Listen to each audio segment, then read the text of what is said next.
Well, Tommy, a second go-around against Edmonton. What do you remember about the first one, and what do you guys have to do better against them this week?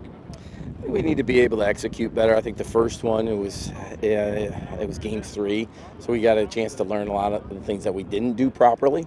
And this has been a season that we just have to stack some bricks, and build the correct house per se. The first game, Zach mentioned yesterday, the three fumbles really jumped out to him. Is that what sticks in your mind too?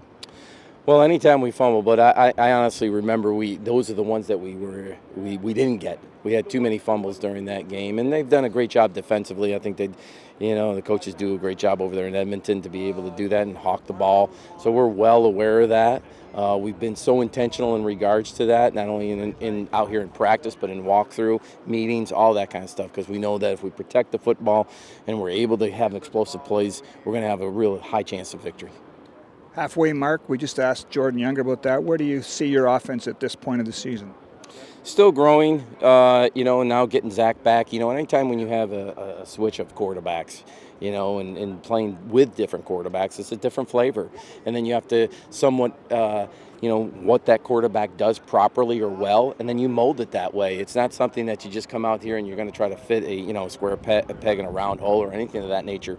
You're going to do what they do best, and each quarterback's different. How they handle situations different. What they like is different. So all those kinds of things, and be able to get Zach back now to be able to kind of lead and put those bricks on there with him. It's going to be different. What are the keys then to putting more bricks on for this offense? Easily. It's day by day, getting better day by day, being intentional in the meetings, make sure we're getting the right thing, and let's make sure that we're doing the little things at night, making sure we're prepared.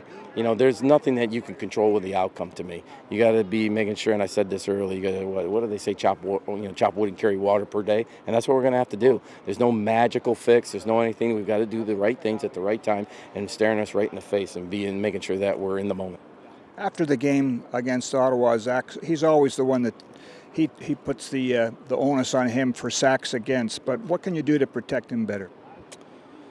Well, I think it's always a team thing. It's never one guy. Zach's always going to take accountability and stuff like he should, like any leader should. So, the biggest thing, it's not just that. It's not from the naked eye and just seeing pressure. It's not just the offensive line. It's not just that. It's the receivers getting separation. It's the tailbacks making sure we're on the same page. It's the quarterback understanding where the weaknesses in the defensive structure is in the protection areas. So it's not just one guy. You might just see the outcome like we talk about, but to the other things, there's a lot of things that go into it where all of a sudden maybe the receiver didn't get to his depth, or hey, all of a sudden we didn't have the right call up front, or it was just an individual mistake.